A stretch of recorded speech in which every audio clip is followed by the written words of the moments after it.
All right. So just want to make a quick video, just going back over graphing piecewise functions and then the absolute value stuff we looked at yesterday. Okay, so when you're graphing piecewise functions, you want to take your function and you want to kind of graph it sort of like normal, and then we're sort of just going to erase things that we might not need. That might be the easiest way to go about it. The domain for this is anything less than -2. And so graphing that, we are going to have to restrict our graph, but it might be easier just to graph it in normal senses first. So the way this looks is we have a slope of 1 and a y-intercept of 5. So I'm going to start there. Okay. Now, the domain for this is everything less than -2 for x. So that means right now we are outside of the domain. So we're going to graph this. So if the slope is +1, it would go in this direction, but that's going away from the domain that I need. I need to go towards the left, right? Remember, this is -infinity to -2. So I'm going to go this direction.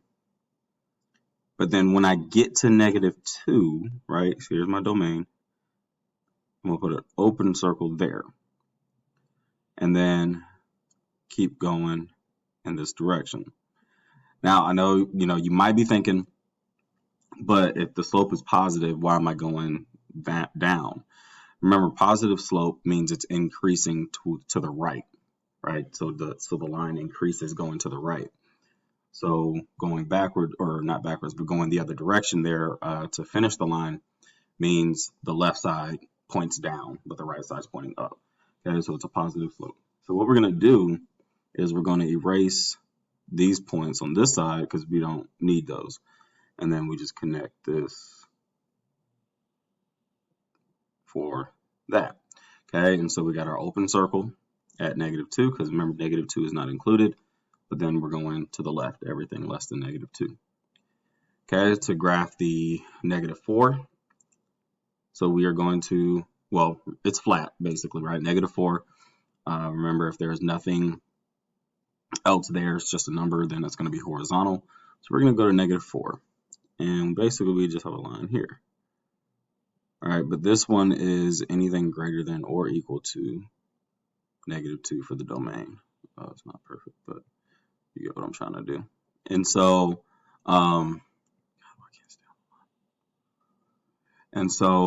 we go to here, we put a closed dot. And so that is that function. Okay? So that's graphing piecewise there. Okay, I'm going to do one more here. All right, so we got 2x plus 1. So we got a y-intercept of 1. Slope is 2. So up 2 over 1. Now, the domain for this, I'm just kind of getting a few of these because I can erase whatever I need to. It says if x is less than 1. So I don't want to keep going to the right. So I'm going to go the other direction again. So I'm going to go down and to the left, down and to the left, like this. Down to left 1, down to left 1. And so less than 1 means here is where my domain starts or ends on that one. And I'm going to put an open circle for that. Okay, and so then I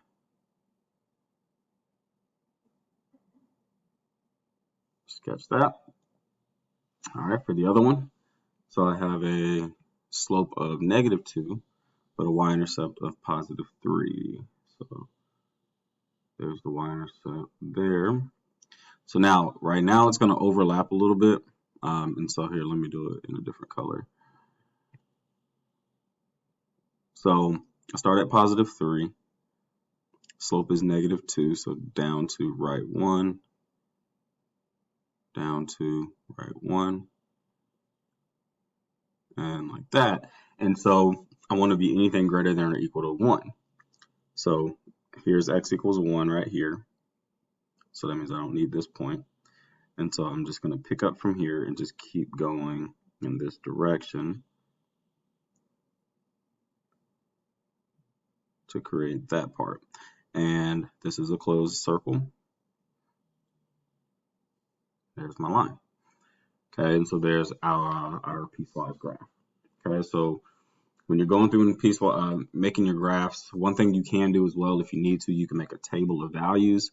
So you can say, okay, I know this has to be everything less than 1. So when you make your table,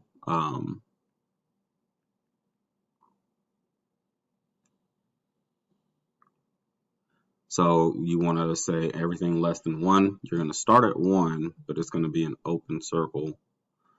And then less than 1 just means you're going to pick values less than 1. So 0, -1, -2, -3, and then you can plug them in and get coordinates for that. And so 2 times 1 is 2, 2 plus 1 is 3. So there should be an open circle at 1, 3, which there is. And then you just go through and fill in the rest of these, and you can create a table to help you do that as well. Okay, so I did it without a table, just kind of using the slope and everything, but you don't have to do that. Okay, this part, I'm not going to go through that. I think you know how to answer those, so you should be able to do that. Okay, you just go, make sure you go to the correct domain, and then you should be able to answer those. All right, so then to get into the absolute value part. Okay, so what we did yesterday, we looked at absolute value graphs, and so we're going to graph them, but then we're going to turn them into piecewise functions. So remember, absolute value functions normally just look like a V, all right? And so we still got to worry about transformations and all that stays the same, you know, so right, left, up, down. So for number 9, it's moving down 6. And I'm just going to pick a few to do, and then I'll be done here. So this is down 6.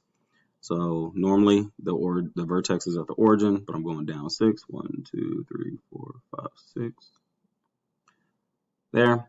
And then this part of the absolute value is where the V aspect of it comes from. So I notice that there is no stretch here, so it's just 1. So it's going to be up 1 over 1, up 1 over 1. Just continue to do that. So that's on the right side, but the left side is going to be -1. So up 1, left 1, and so it'll produce a line that's going down, has a negative slope. So this, and so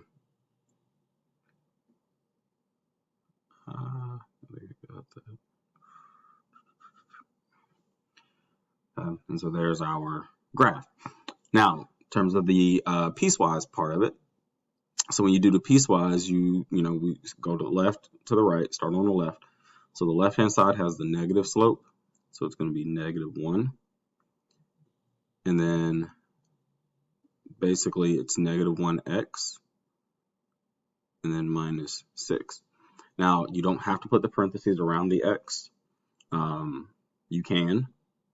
It helps a little bit because basically where your absolute value bars are, they just become parentheses.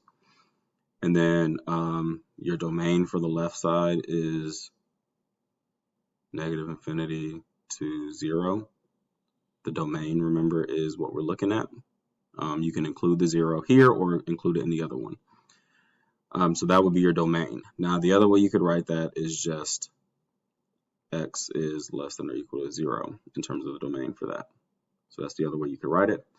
And then for the right-hand side, it has a positive slope, so it's just positive x and then -6. Again, you can put the parentheses if you want to, but the slope is +1 on the right side. And then this side is going from 0 to infinity. Because I included 0 in the top function, I'm not including 0 in the bottom. So the other way I could write this is just that x is greater than 0.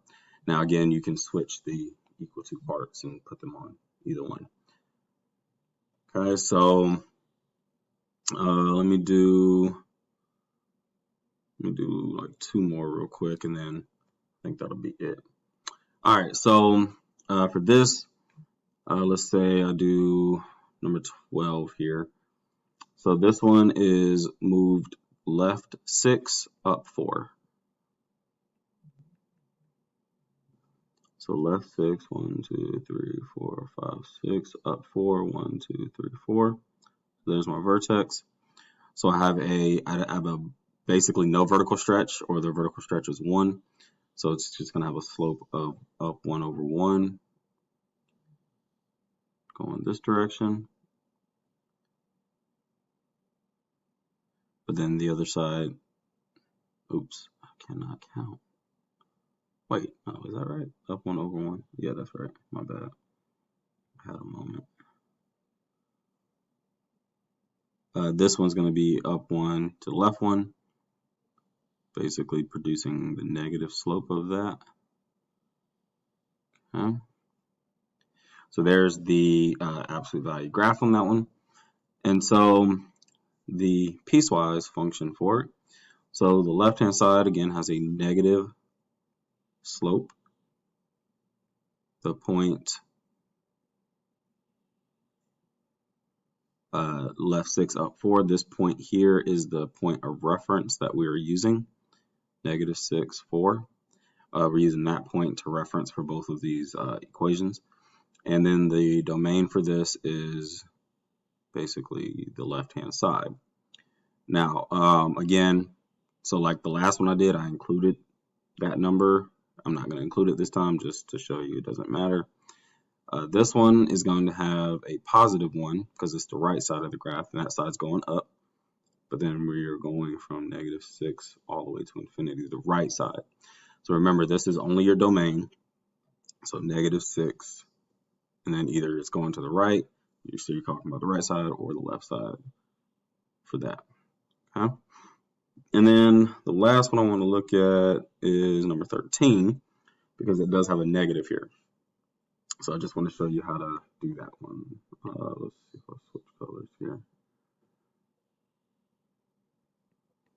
I don't know if it's going to be too bright. Just trying to switch it up a little bit. All right.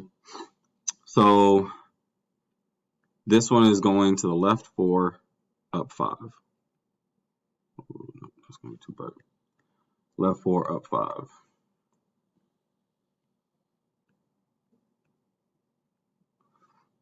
So 1, 2, 3, 4, and then 1, 2, 3, 4, 5.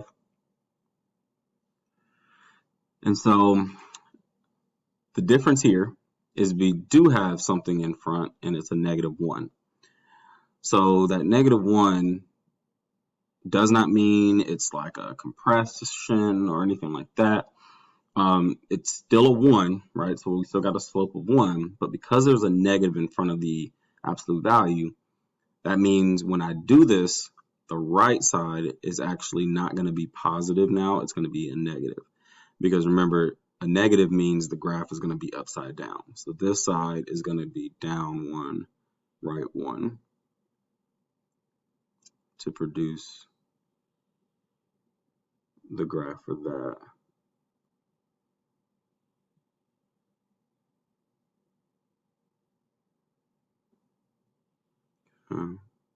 And then the other side is the opposite of that. So the right side here has a negative slope. This side is going to have a positive slope. So instead of down to the right, I'm going to go down to the left, which produces a positive slope because this line is going up to the right. So remember, even though I have arrows pointing down, the slope for this side is up, the slope for this side is down. So we have a positive slope on the right and we have a negative slope on the left. Okay, so that's the big thing to pay attention to there. So once we have that to write our piecewise function, the left-hand side now has a positive 1.